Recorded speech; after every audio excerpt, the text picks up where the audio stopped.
Aquí no es solamente de cumplimiento legal, aquí es un asunto de cash money, financiero. Entonces sigue siendo el domingo y más adelante viene el cobro por recargos no pagados. Exacto.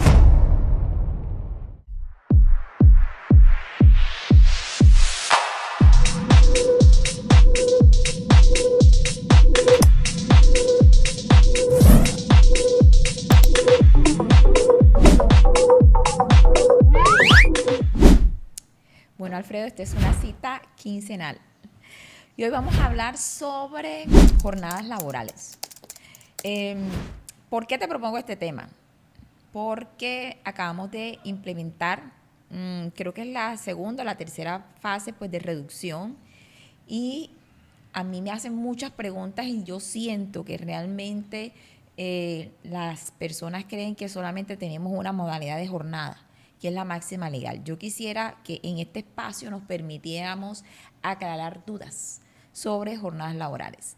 Y para empezar estudiando este tema, lo primero que quiero preguntarte es sobre la región, es decir, ¿por qué en Colombia estamos reduciendo, desescalando la jornada máxima que antes era de 48 horas y va a quedar en 42 en el año 2026?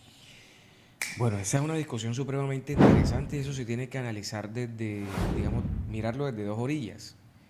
Una orilla política o proselitista, que es el contexto en el que se presenta la propuesta de reducción de la jornada laboral, y una medida desde las presiones de los organismos internacionales a los que pertenece Colombia.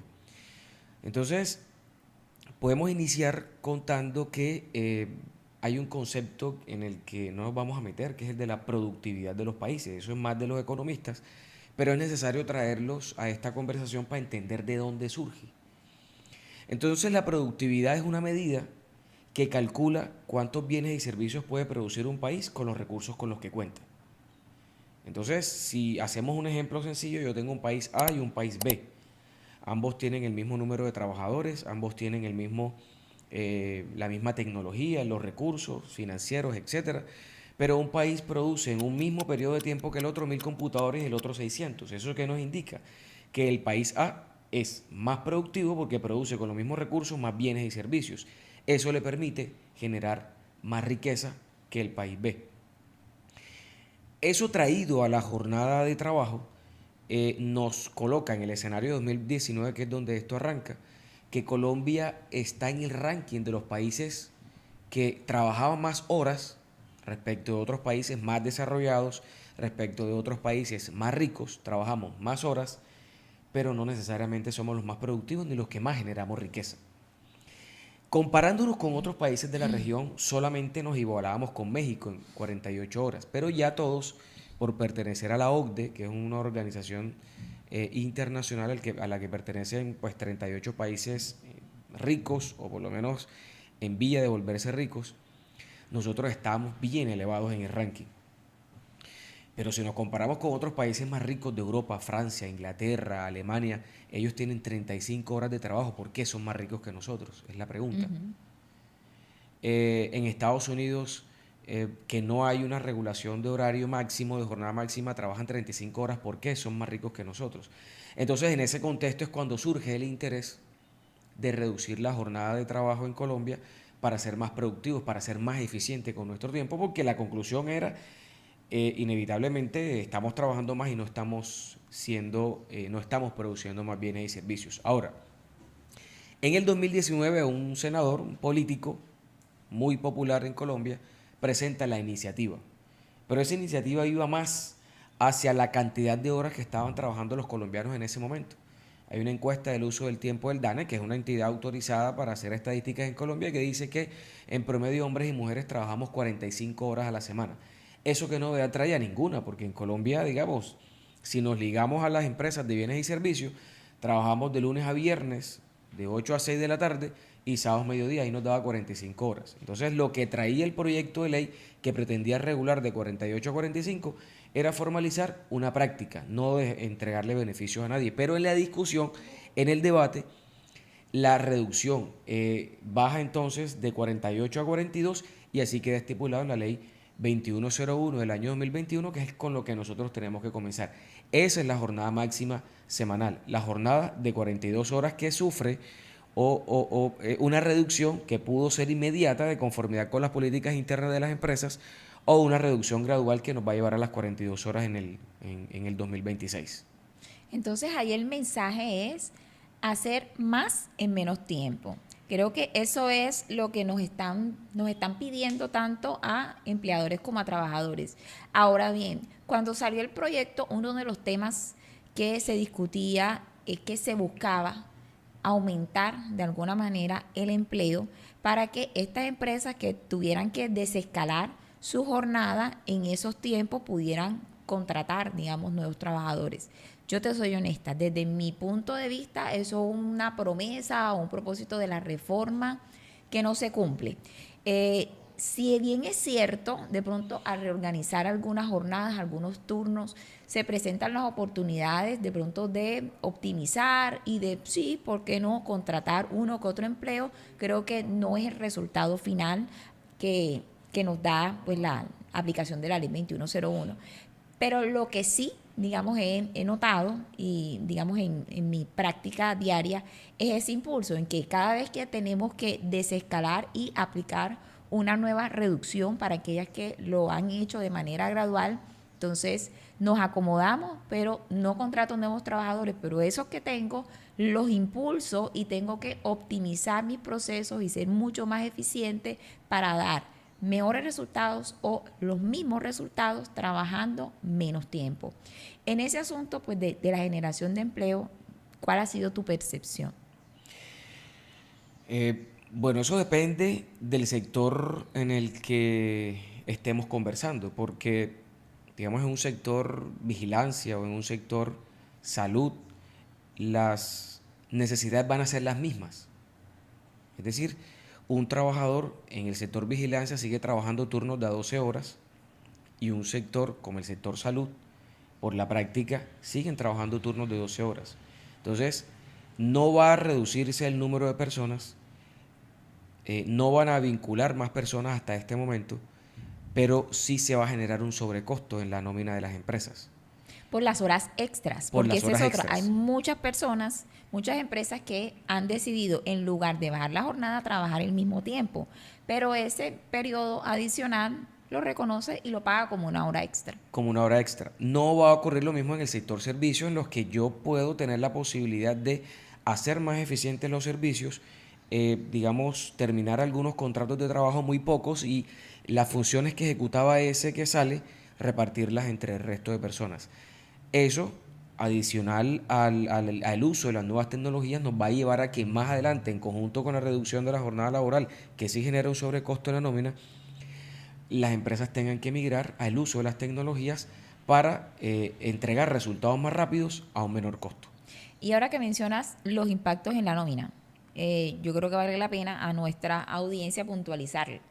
¿Por qué se aumentan los costos? Porque el valor como tal de la hora de trabajo, al reducir la jornada, nos señala que pues esto sin disminución del valor del salario para los trabajadores, es decir, que la hora labor se incrementa, es un poquito más costosa. Y si sobre esa hora labor, que es un poquito más costosa, yo tengo que pagar la hora extra, tengo que pagar el recargo, pues eso impacta en el valor final de la nómina. Sobre todo porque la norma es muy clara en establecer que se reduce la jornada, pero no se reducen los derechos y no se reducen los beneficios que se le paga al trabajador. Entonces el trabajador sigue devengando el mismo valor que, pues, con los esquemas de remuneración que tienen las empresas a 2021, pero trabajando menos horas para que en esas horas sean más productivos, y además pueda el trabajador conciliar, porque esa es otra finalidad de la norma, conciliar el tiempo de familia con el tiempo de trabajo. Y ahí quiero preguntarte algo, y es muy interesante, y es que hoy nosotros desde hace unos 8 años o un poco más tenemos una regulación relacionada con el Día de la Familia, tenemos una regulación relacionada con ciertas actividades que tienen que las empresas implementar en medio de la jornada de trabajo para los trabajadores que laboren la jornada de trabajo completa. Entonces la reducción trajo unos cambios o trajo unas eliminaciones cuando se implemente la jornada máxima de 42 horas completas. ¿De qué se trata? Bueno, en primer lugar, con respecto al Día de la Familia, nos dice que cuando completáramos la reducción a 42 horas, pues ya no había obligación de establecer, de disfrutar ese día semestral como Día de la Familia. Y con respecto a una norma, pues también viejísima, por ahí del año 50, que habla de 2 horas para espacios de recreación, cultural, formación de los trabajadores, también se reduciría de manera proporcional. A la larga hoy estamos en 44 horas, yo pienso que si lo hacemos de manera proporcional, no sé si eso nos está quedando ahora mismo en 30 o 45 minutos.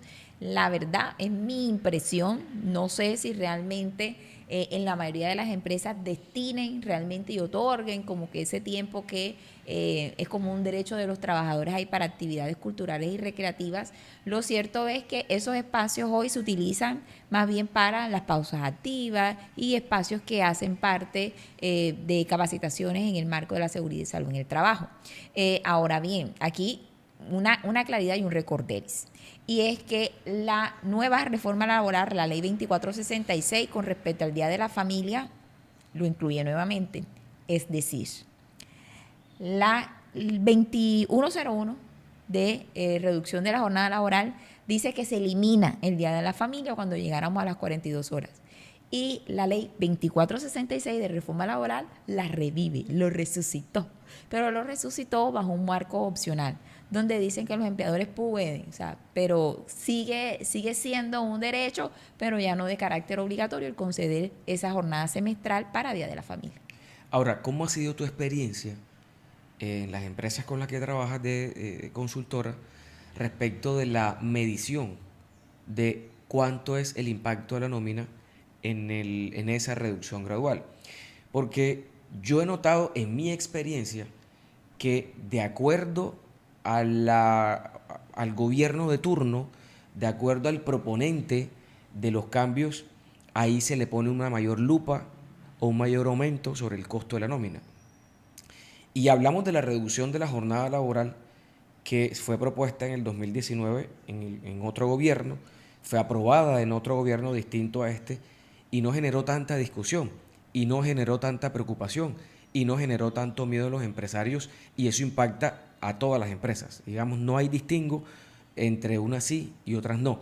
La reforma laboral, como sí se propone por un gobierno progresista al que le tenemos un poco de miedo por los cambios abruptos que trae, sí le hemos puesto mayor lupa, y esa sí nos ha ayudado, nos ha llevado a examinar con detalle cuánto va a costar el recargo nocturno, que viene en aumento, cuánto va a costar el recargo por trabajo en día de descanso obligatorio, que viene en aumento, etcétera. Es decir, a la reforma laboral propuesta en el 2023 sí le tenemos miedo, pero no le tenemos miedo a la reforma, a la reducción de la jornada laboral.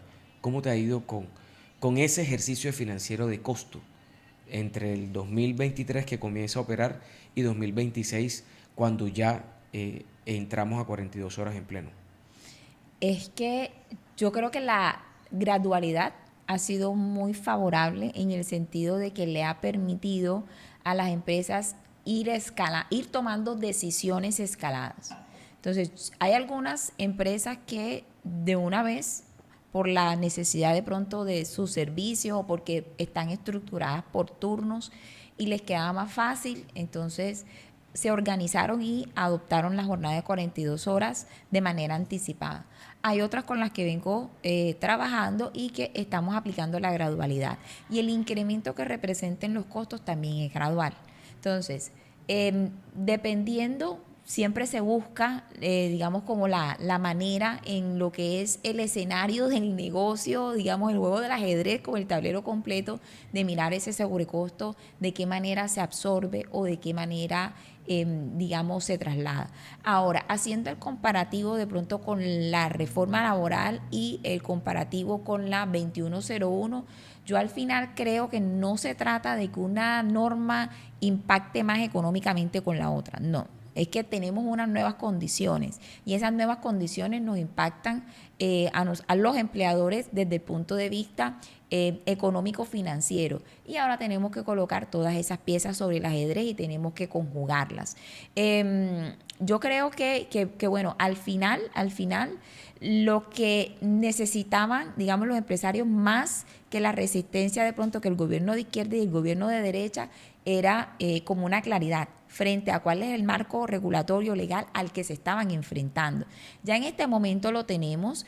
Creo que desde lo económico lo que está impactando más fuerte, yo sigo sosteniendo, es el cambio que hay con el contrato de aprendizaje y el resto de cambios, lo que es el día obligatorio de descanso que subió al punto 80 y lo de el recargo nocturno que todavía pues no lo estamos asumiendo en el bolsillo porque empieza en diciembre, pues esa transitoriedad, ese plazo, digamos, que se va dando es el que permite que la gente se vaya acomodando y vaya buscando.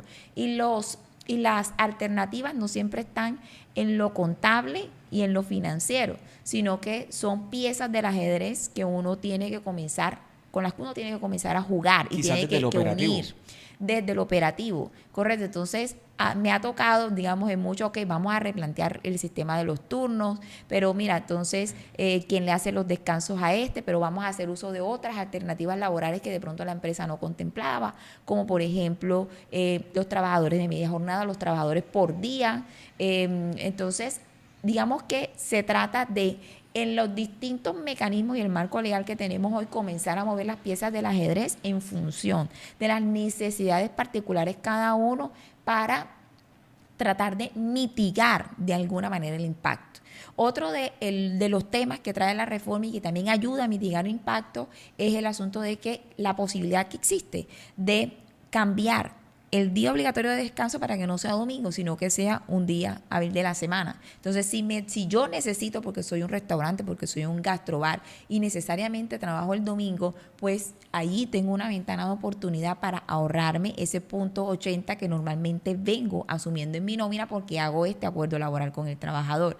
Entonces, ese es un ejemplo sencillo donde te digo que dependiendo de cada empresa hay herramientas que nosotros podemos usar y con las que jugamos en un tablero de ajedrez, y eso es comenzar a mover fichas para encontrar lo que más le conviene a la empresa. Ok, ahí tocaste varios temas. Entonces, por ejemplo, vamos a la reducción de la jornada laboral. Y eso nos coloca en un escenario de una jornada máxima que está, pues, que bajó de 48 a 47, a 46, a 44 y va a llegar a 42. Eso nos va marcando un derrotero respecto de la jornada máxima legal. Pero las empresas tienen unas jornadas máximas ordinarias, que son las que pactan, ¿cierto? Entonces, esa reducción de la jornada, con esa reducción gradual no impactó de entrada a las empresas porque ya lo hemos dicho. La costumbre es que en Colombia se trabaje los sábados hasta las 12 del mediodía. Entonces, las jornadas siempre eran ordinarias, generalmente eran ordinarias de entre 45 y 44. Entonces, el impacto lo vamos a ver cuando lleguemos a las 42 y eso operativamente lo podemos ajustar. Y podemos operativamente también ajustar que la gente no se te vaya hasta las 7 de la noche para que no, a partir de eso, no haya el riesgo de que tengas que pagar siquiera un minuto de jornada nocturna. Entonces, o acortas la jornada del descanso de mediodía o le pides a tu trabajador que llegue una hora antes, ¿no? Para que salga más temprano. Eso lo uno. Lo otro es que la jornada máxima tiene unas excepciones. No aplica para todo el mundo. Por ejemplo, hay un tema que resulta interesante y es el de los trabajadores de dirección, confianza y manejo. Ellos, digamos, no tienen una jornada máxima legal. A ellos, como no tienen una jornada máxima porque están exceptuados de la norma, no les pagamos unos recargos, solo el recargo de trabajo suplementario, solo el de horas extras. A esta gente sí se les paga recargo nocturno. A esta gente sí se les paga el trabajo en día de descanso obligatorio. Pero se encuentra uno con experiencias en las que en las empresas dicen, como es de dirección, confianza y manejo, nada más le pagamos un salario, que ojalá sea un salario alto y no le pagamos absolutamente nada, porque es que ellos firmaron el contrato, porque ellos saben que son representantes de la empresa, porque saben que tienen unas obligaciones especiales, pero no es así. Al de dirección, confianza y manejo, por favor, Hay que pagarle los recargos. recargos nocturnos, por favor, páguenle el recargo del trabajo en día de descanso obligatorio. El resto de horas extras ya pueden manejarlo y por favor no se excedan. Mira, tú has tocado un tema que en realidad creo que merece la pena profundizar. Porque es que yo no sé por qué mucha gente piensa que es que la jornada laboral en Colombia es la máxima legal. Ok, la jornada en Colombia, no, sí, 44 horas a la semana y 8 horas al día. Por favor, entendamos, vamos a hacer, digamos, varias diferencias. Primero, cuando hablamos de la máxima legal, estamos haciendo referencia a que un trabajador en una jornada, digamos, normal, se supone que no debería exceder ese tiempo que está fijando como límite la ley. Y que si trabaja más de esa hora, eso es trabajo suplementario o de horas extras. No obstante lo anterior, hay que tener en cuenta varias precisiones. Primero, en mi empresa puede que yo no trabaje una jornada máxima, yo trabajo una jornada ordinaria. Esa jornada ordinaria puede ser inferior a la máxima legal o debe ser inferior a la máxima legal. Entonces yo puedo tener una jornada ordinaria de 40 horas a la semana porque yo trabajo 8 horas al día de lunes a viernes, punto. Esa es mi jornada ordinaria. Esa es la que yo tengo pactada en el contrato. Y muchos se preguntan, ay, y entonces si me tiene que hacer 2 horas extras el lunes o el martes, digamos por encima, trabajó 42 horas o trabajó 44 horas. Como tenemos pactadas 40 horas en el contrato, esas 2 horas y esas 4 no son extras. Bueno, a mi juicio sí son extras. Claro. Y son extras porque yo tengo una jornada pactada y las horas extras es todo a trabajo adicional que excede el habitual, el pactado, la jornada ordinaria o la jornada extra. 2, además de la jornada extra, los empleadores también pueden hacer uso de unas jornadas especiales. Y esas jornadas especiales, no sé por qué, digamos, se nos olvida. Y son varias. Y el uso de esas jornadas especiales, allí también podemos encontrar respuestas para mitigar ciertos gastos. Ahora que me estabas hablando de nómina, ¿ok? Y es que, por ejemplo, no, digamos, espero y tengo que hacer un ejercicio porque eso está relacionado con el nivel, digamos, frente a la prestación del servicio hacia afuera, hacia el cliente. Además, el número de trabajadores que necesito emplear y cuánto le pago a cada uno y las frecuencias de rotación. Pero yo pudiera usar la jornada especial de 36 horas a la semana, 6 horas al día. En esa modalidad de jornada, si usted respeta esas 36 horas semanales con esas 6 horas diarias, usted no paga recargos. No pago ni recargos nocturnos, ni pago recargos en día obligatorio de descanso, no obstante que le trabaje el lunes festivo, el domingo, o que le trabaje en jornada nocturna. Y esos son unos ciclos, digamos, rotativos, pero fíjese que esa jornada especial tiene unas reglas especiales.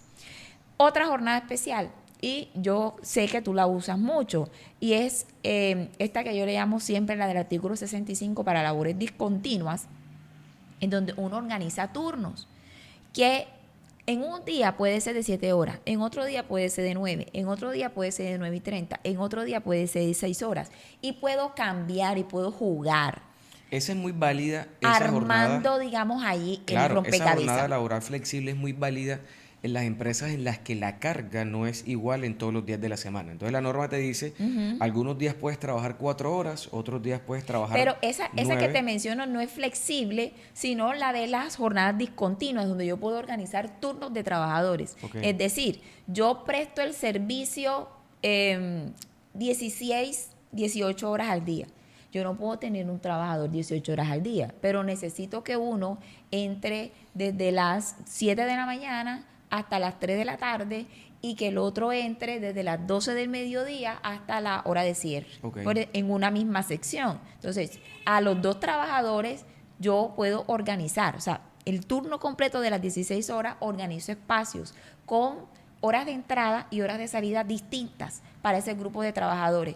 ¿Para qué? Para poder cubrir la totalidad del servicio del que yo necesito disponer para efectos de ejecución de las labores hacia afuera, me refiero hacia al cliente, la prestación de mi servicio como empresa. Entonces, a donde voy yo con eso es que permite que tú puedas extender o puedas reducir, puedas tener unos turnos mayores, y en estas reglas especiales te están pidiendo que tú hagas un cálculo para 3 semanas. Cualquier bloque del año que tú cojas 3 semanas, las 3 primeras o las 3 últimas semanas de un mes, a usted le tiene que dar que en promedio laboró la máxima legal. Claro, en ese caso es como hacer un cálculo, ¿no? A la semana, pongamos un ejemplo, 42 horas máximas. Entonces, si a la semana yo trabajo 42, yo tomo 3 semanas. Entonces, multiplico 42 por 3, eso me da un resultado. Entonces, ese resultado yo lo voy a acumular en 2. Entonces, extiendo un poco la jornada y en esa extensión, respetando el resultado, no pago horas extras y doy después un Sí, descanso más porque extenso al trabajador. de pronto en un día se excedió y no trabajó 8 horas, sino que trabajó 9, trabajó 9.3, pero en ese periodo de las 3 semanas que estamos calculando, te dan las 44, que es la máxima legal en este momento que estamos conversando. Entonces, no tengo necesidad de pagar horas extras. Y fíjate que te da allí una flexibilidad. Hay otra jornada que es muy usada en sectores industriales y en sectores que no paran.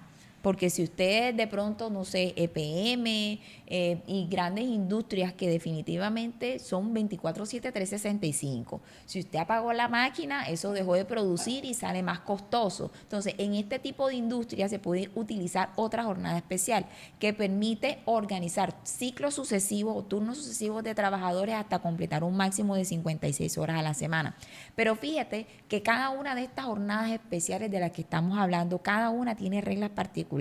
Entonces, aquí no puedo casarme con dos para un mismo trabajador y decir, no, que es que el trabajador un día labora en esto y un día labora en... No, yo tengo que declarar. ¿Y dónde declaro mi sistema de jornada? Lo declaro en el reglamento interno, lo declaro en el contrato de trabajo. Yo tengo que declarar cuál es el sistema de jornada al que yo me estoy acogiendo y respetar las reglas de ese sistema de jornada, por supuesto. Y tú mencionabas también La flexible. que la flexible también tiene, digamos, unas reglas que le son propias. Esa resulta muy interesante porque, bueno, lo decía hace unos segundos, que te permite jugar con el tiempo en aquellas empresas en las que la carga laboral no es igual en todos los días de la semana. Entonces la norma te dice, algunos días puedes trabajar 4 horas, otros días puedes trabajar menos. Entonces el día que trabajas 4 horas, no le vas a descontar al trabajador, le vas a pagar el día completo. Y el día que trabajas 9 no le vas a pagar horas extras, ¿no? Siempre y cuando cumplas con el máximo de la jornada semanal. Y te pongo un ejemplo para bajarlo, pues, y nos permita, digamos, conocerlo de mejor manera, y es sector salud, con el que trabajo. Sector salud con cirugías programadas. Sector salud, las IPS contratan unos servicios de cirugía con las EPS. Entonces quizás el día miércoles me programaron apenas 3 cirugías y esa la saco yo en 4 horas. Entonces el trabajador entra a las 8 y a las 12 del mediodía ya se terminaron todas las cirugías. Yo como superior inmediato lo dejo salir y tiene la tarde libre. Pero hay otro día, el martes, que no me programan tan pocas cirugías, sino que me programan 10 cirugías. Entonces ese día mi jornada se va a extender hasta las 9, bueno, 9 horas de trabajo. Ahí no voy a pagar horas extra. Entonces me permite jugar con el tiempo. Eso es importante cuando lo pacto en el contrato y queda absolutamente claro que estamos trabajando bajo esa modalidad. Si no lo pacto, entonces se va a entender quizás Que es la máxima. que el día es la máxima y que el día que estoy trabajando 4 horas, el resto aplica el salario sin prestación de servicios. Y el día que estoy trabajando más, tendré que pagar horas extras. Tú has tocado un punto, pero que me parece a mí que es la llaga del asunto. ¿Por qué? Porque no pactar adecuadamente las jornadas yo creo que es uno de los errores más cruciales que se pueden cometer. Y esto te lo voy a unir con liquidación de nómina, que arrancaste preguntándome por lo financiero y por lo contable. Si yo en el reglamento interno y en el contrato digo que ese muchacho trabaja jornada máxima, eso quiere decir que yo voy a liquidar recargos y yo voy a liquidar horas extras partiendo de la base de las reglas de una jornada máxima legal. Ahora bien, si se causa el recargo, si no se causa, si se causa la hora extra, si no se causa, ¿de qué va a depender? Depende de la jornada que usted escoja.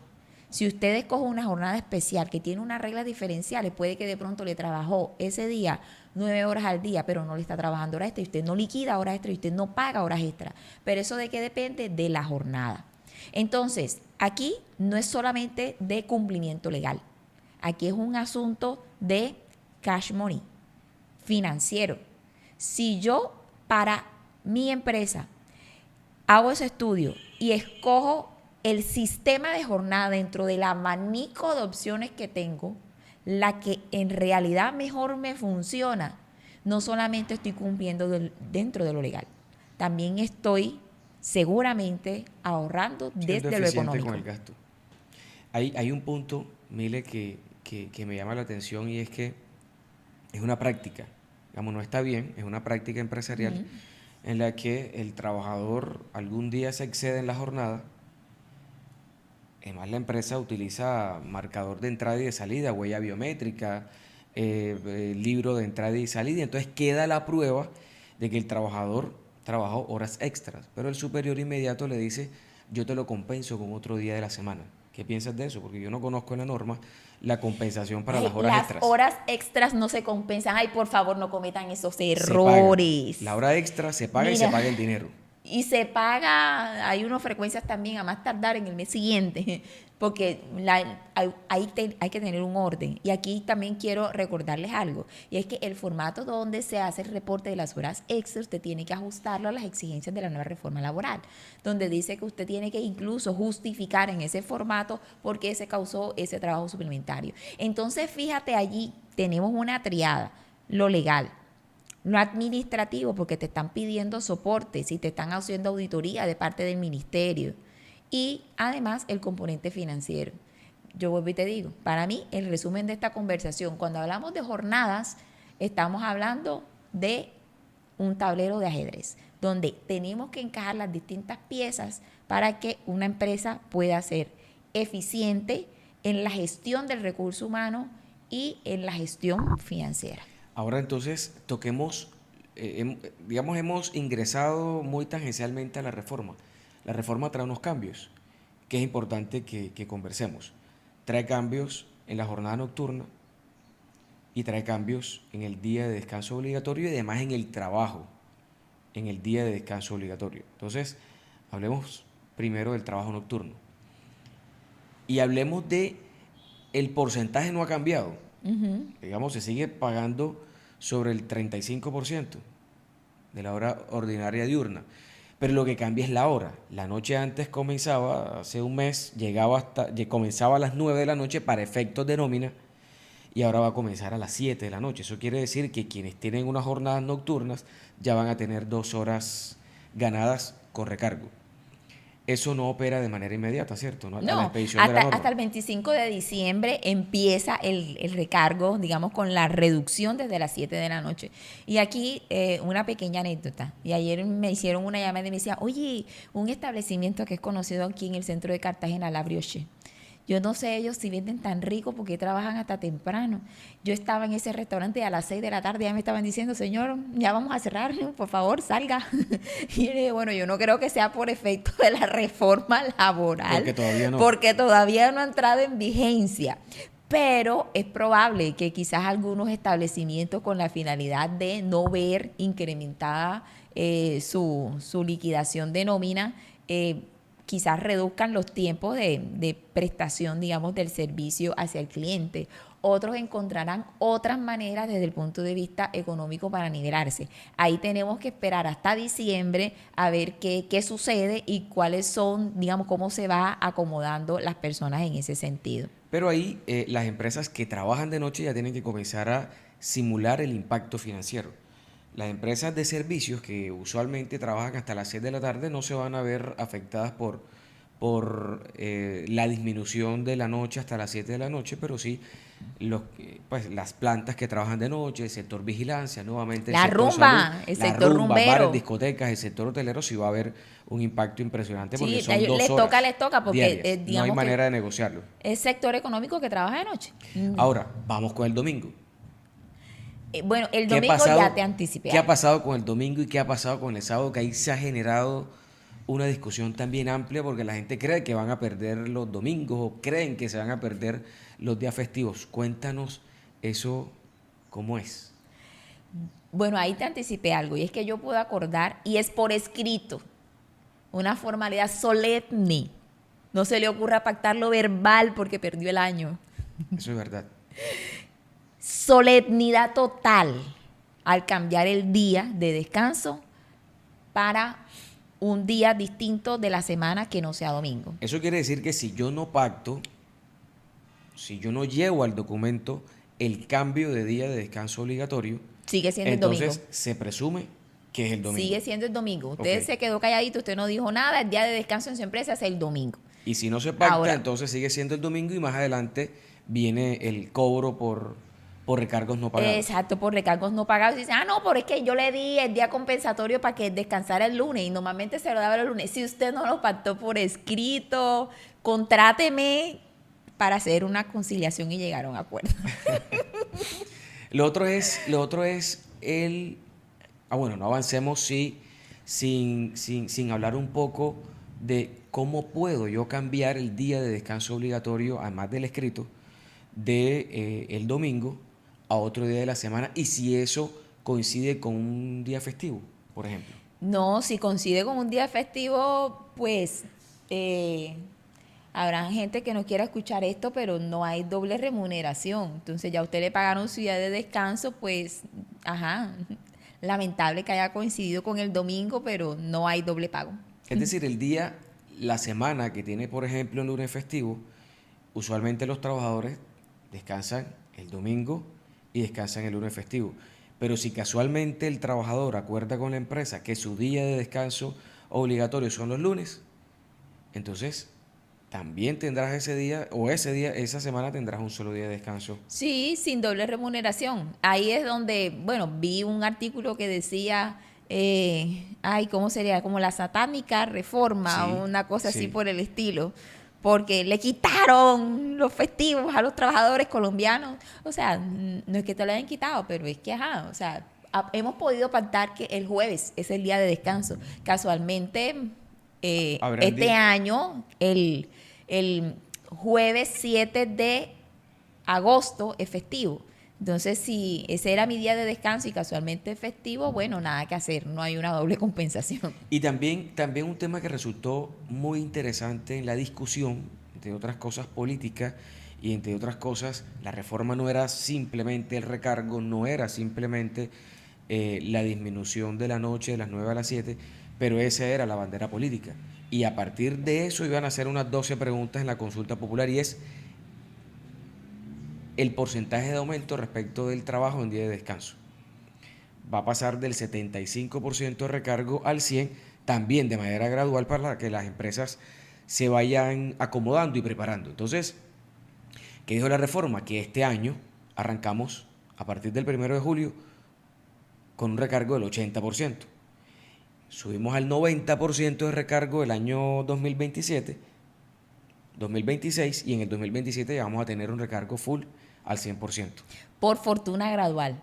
Eso permite ir ajustando el bolsillo. Pero eso, ¿en qué sectores crees tú que va a impactar más? No, yo pienso que es la industria del entretenimiento y obviamente la industria, sector manufacturero, sector petroquímico, que trabaja 24/7. Yo no puedo, digamos, detener mi operación para decir que yo no voy a trabajar un domingo o un festivo.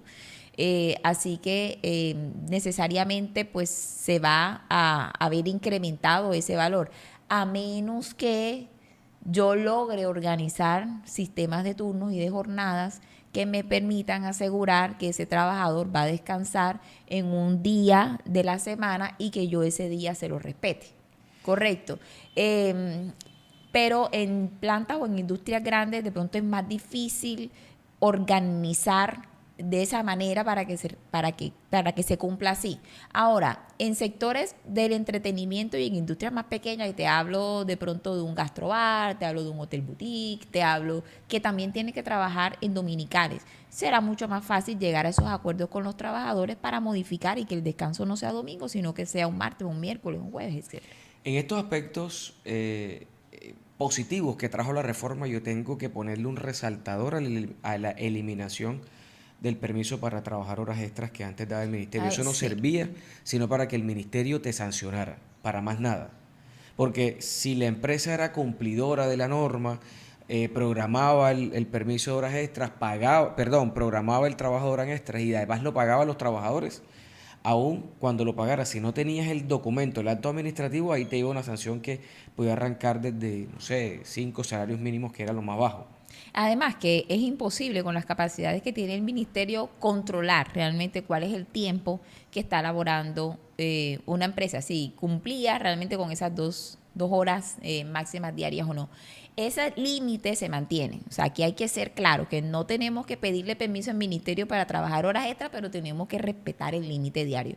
Sí, porque además la nómina, pues tenemos nómina electrónica ahora y usted está reportando o el trabajador interpone alguna queja porque se está excediendo en el límite de horas extras, pues ahí sí, investigación, sanción y multa, correcto.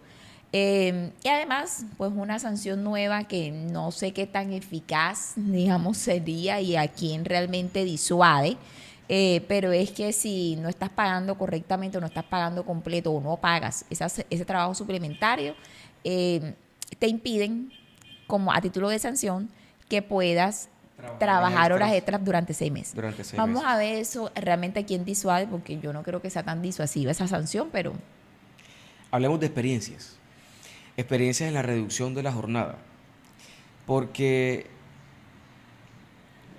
conocemos casos en los que empresas, ¿no? Pues que antes descansaban una sola hora, a mediodía, por ejemplo, y ahora con la reducción de la jornada le dicen al trabajador, ahora tienes que descansar 2 horas, para que el trabajador permanezca más tiempo en la empresa.